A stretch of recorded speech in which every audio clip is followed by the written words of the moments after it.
নমস্কার বন্ধুরা and welcome back to my channel it's Ishani. বন্ধুরা, আজ কিন্তু সকাল থেকেই একটা নিম্নচাপ তৈরি হয়েছিল। সেটা শুধু আমাদের এখানে কেন, সেটা কিন্তু পশ্চিমবঙ্গের সব জেলাতেই কম বেশি চলছিল। তবে আজকে মানে 14ই সেপ্টেম্বর, এটা কিন্তু আজকে পূর্ব মেদিনীপুর, পশ্চিম মেদিনীপুর, 2 চব্বিশ পরগনা এই সমস্ত জেলাতে আজকে কিন্তু নিম্নচাপের একটা সতর্কতা প্রথম থেকেই জারি করা হয়েছিল। আর আজকে কিন্তু স্কুলে ছুটি থাকায় আজকে কিন্তু বাড়িতেই ছিলাম, অতএব আজকে কিন্তু বৃষ্টিটা বেশ ভালোই উপভোগ করছিলাম। আর এই দেখো, সকালে উঠে আজকে প্রথমেই কিন্তু যেটা করেছিলাম সেটা হলো আজকে কিন্তু একেবারে সকাল সকাল উঠে কিন্তু স্নান করে নিয়েছিলাম। তো যাই হোক বন্ধুরা, এই দেখো এখানে আমি প্রথমে আজকে চাদরটা উঠিয়ে নিচ্ছি, কারণ আমরা মোটামুটি 4-5 দিন অন্তর অন্তরই কিন্তু চাদর উঠিয়ে দিই, কারণ বোধো যেহেতু বারবার ওঠে নামে, ওই জন্য কিন্তু চাদরটা একটু নোংরা হয়। আর এটা ছাড়াও চাদর কিন্তু মোটামুটি 4-5 দিনে অন্তর চেঞ্জ করতে থাকলে চাদর কিন্তু বেশি ময়লাও হয় না। তো যাই হোক বন্ধুরা, এখানে একটা চাদর উঠিয়ে নিয়েছি এবং আরেকটা চাদর এনে নিয়েছিলাম। এবার এটা কিন্তু খাটে পেতে নেব। কিন্তু বোঝোবাবুকে দেখো, বোঝো কিন্তু আগে থেকে খাটে উঠে দাঁড়িয়ে আছে। তো যাই হোক বন্ধুরা, এবারে চাদরটা পেতে নিচ্ছি। বন্ধুরা, আজকে তোমাদের সাথে একটা কথা শেয়ার না করলেই নয়। মাঝে মাঝে অনেক কথা মনে পড়ে। আমি কিন্তু গল্প লিখতে, কবিতা লিখতে, ছবি আঁকতে, আলপনা দিতে, রান্না করতে এবং রিলস বানাতে, এই সমস্ত ব্লগ করতে, সব কিছু করতেই ভালোবাসি। আর হ্যাঁ, অ্যাঙ্কারিং করতেও কিন্তু খুব ভালোবাসি। তো যাই হোক বন্ধুরা, আমার একটা কথা সব সময় মনে হয়, আমাদের জীবনটা কিন্তু খুব ছোট। তাই জীবনটাকে বসে না থেকে কোনো না কোনোভাবে কাজে লাগানোই উচিত, তাই না? দেখতে দেখতে কিন্তু এক একটা মাস, এক একটা দিন, এক একটা বছর কেটেই যায়। দেখতে দেখতে কিন্তু জীবন থেকে একটা একটা করে দিন কমে আসে। কিন্তু আমরা যদি জীবনটাকে পুরোপুরিভাবে কাজে লাগাই, তাহলে হয়তো জীবনের শেষ দিনে এসে মনে হবে যে না, জীবনে কিন্তু চুপ করে বসে থাকিনি, কিছু না কিছু কাজ কিন্তু করে গেছি। বন্ধুরা, আজকে সন্ধ্যায় কিন্তু একটা মিনি ব্লগ শেয়ার করেছিলাম, সেটা আশা করি তোমরা সবাই দেখেছো। যারা এখনও দেখোনি তারা কিন্তু ঝটপট দেখে নাও। যেটা আমার বলবার বিষয় সেটা এটাই যে, সেদিন আমি কিছুদিন আগে ট্রেন্ডসে গিয়েছিলাম। ট্রেন্ডস থেকে বেরানোর পর প্রচণ্ড খিদে পাচ্ছিল। তখন মনে হলো যে সামনে একটা বাচ্চা ছেলে, কত বয়স হবে, 15 কি 16 বছর, সে কিন্তু সামনে দাঁড়িয়ে ভুট্টা বিক্রি করছিল। তো আমার প্রচণ্ড ইচ্ছা হলো যে একটু ভুট্টা পোড়া খাই। কিন্তু বন্ধুরা, আমি একটা জিনিস সবসময়, এটা আমি জানি না তোমরা কে কতটা অবজার্ভ করো বা নোটিস করো, অবশ্যই করো, অনেকেরই মধ্যে এরকম জিনিসগুলো থাকে। আমি যখন ছেলেটাকে দেখলাম, আমি কিন্তু একেবারে মুগ্ধ হয়ে গেলাম। মুগ্ধ হলাম ওর দায়িত্ব দেখে। এত ছোট বয়সে ও কিন্তু জানে যে ওকে ওর পরিবারকে সাপোর্ট করতে হবে। হয়তো ছেলেটির এখন স্কুলে যাওয়াও হয় না, কিন্তু ছেলেটা যেভাবে নিজের পরিবারের দায়িত্ব কাঁধে তুলে নিয়েছে, রাস্তায় দাঁড়িয়ে এই রোদ জল বৃষ্টিতে যেভাবে ও নিজের কাজটা করে যাচ্ছে, তাও কিন্তু কারোর কাছে হাত পাতেনি। এই জিনিসটা আমাকে কিন্তু সত্যিই খুব মুগ্ধ করলো।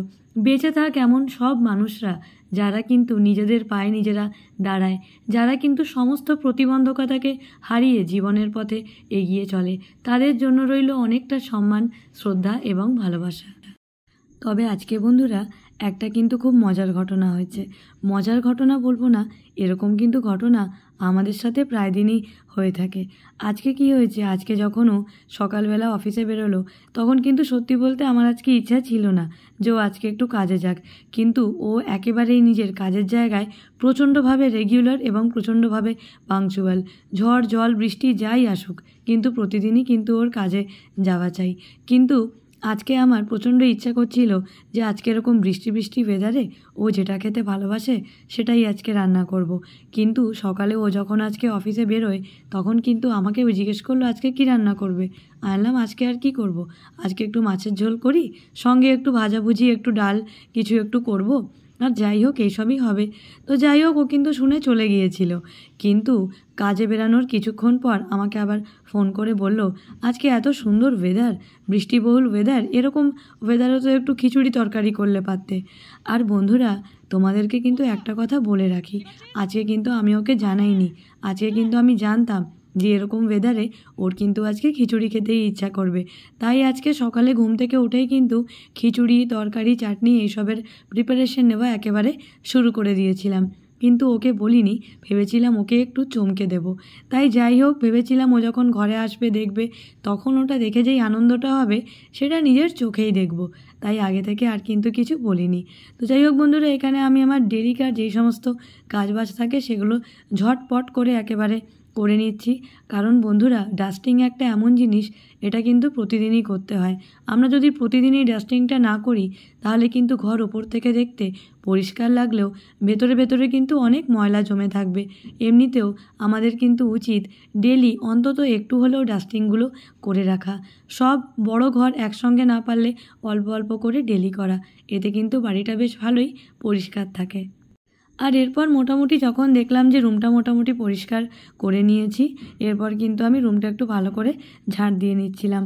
তোমরা তো জানোই বন্ধুরা যে আমাদের হাউস হেল্প আসে, কিন্তু হাউস হেল্প থাকলেই কি এই সমস্ত কাজ, মানে একটা ঘর এটা মোটামুটি দিনে অনেকবারই ঝাড় দেওয়া হয়। আর যেহেতু বোধর একটু লোমও ওঠে, ওই জন্য কিন্তু আমরা সবসময় ঘর দুয়ার পরিষ্কার রাখি, যাতে বোধর কোনো রকম প্রবলেম না হয়।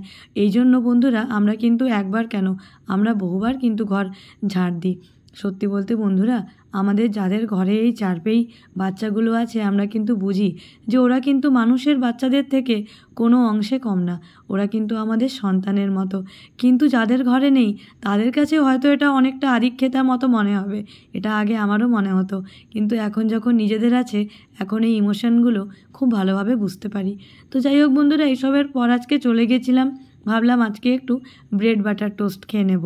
তো যাই হোক, কারণ আজকে যেহেতু দুপুরের রান্নাটার জোগাড়পাতিতে অনেকটা সময় লাগতো, তাই আজকে সকালে বেশি হাঙ্গামা আর কিছু করিনি।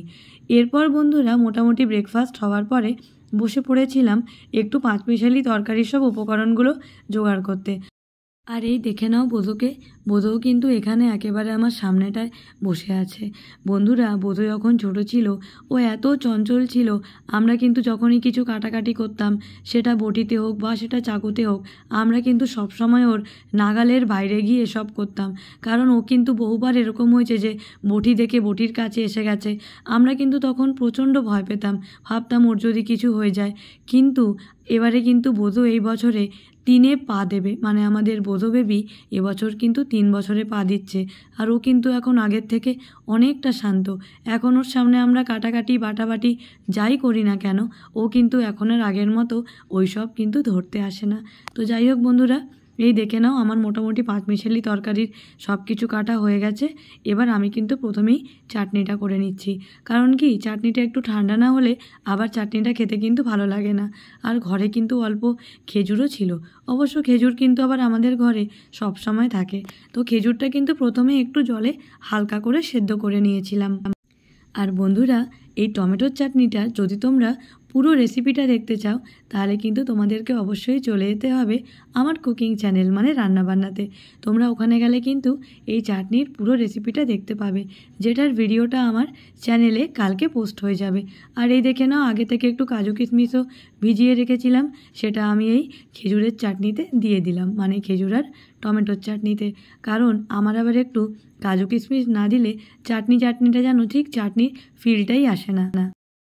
সত্যি বলতে আজকে যখন রান্না করছিলাম, তখন মনের মধ্যে একটাই কথা চলছিল যে ও যখন আজকে অফিস থেকে ফিরে নিয়ে দেখবে যে ও যা যা খেতে ভালোবাসে সেই সব আইটেমগুলোই আজকে রান্না করেছি, ও তখন কতটা আনন্দ হবে। তো যাই হোক বন্ধুরা, এখানে আমার টমেটোর চাটনি নেমে গেছে। এরপর কিন্তু আমি পাঁচমিশালি তরকারির জন্য প্রথমেই তেলটা গরম করে তাতে আলুগুলো আগে হালকা করে ভেজে নিচ্ছিলাম। আমি কিন্তু যখনই এই পাঁচমিশালি তরকারি বা পঞ্চরঙ্গ করি, আমি কিন্তু আলুগুলো প্রথমে একটু হালকা করে নুন হলুদ দিয়ে ভেজে নিই। এই আলুটা হালকা করে ভেজে নেওয়ার পরে আমি প্রথমে আলুটা একটা আলাদা পাত্রে উঠিয়ে রাখি, এবং তারপর কিন্তু এই তেলের মধ্যেই 5 ফোড়ন, শুকনো লঙ্কা, তেজপাতা সব কিছু ফোড়ন দিয়ে বাকি তরকারিগুলো আমি দিয়ে দিই আলু সমেত। আসলে বন্ধুরা, এই তরকারিটা কিন্তু আমি যখনই রান্না করি, এতে কিন্তু আমি একটুও জল দিই না। এই তরকারিটা কিন্তু সবজি থেকে যেই জলটা বেরায়, সেই জলেই কিন্তু তরকারিটা একেবারে মজে যায়। আর এই তরকারিটায় জল দিলে কিন্তু টেস্ট একেবারে অন্যরকম হয়ে যায় বলে আমি একেবারেই কিন্তু জল দিই না। আর আজকে বাড়িতে মোটামুটি যা যা তরকারি আজকে অ্যাভেলেবেল ছিল সেই সব দিয়ে আজকে এই পঞ্চরঙ্গটা করছিলাম।